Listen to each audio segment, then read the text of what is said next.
Generation gap எல்லாம் விட்டுட்டு ஜிஸ்ட மட்டும் எடுத்துக்கோங்க.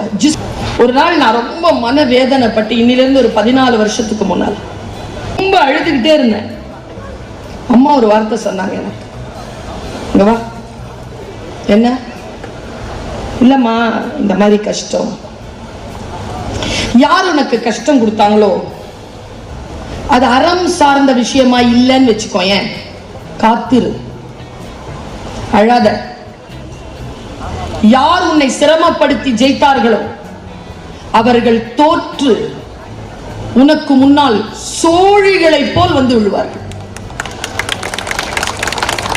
நீ அதை பார்ப்பாய். ஆனால் நீ அறம் சார்ந்து இருந்திருக்க வேண்டும்.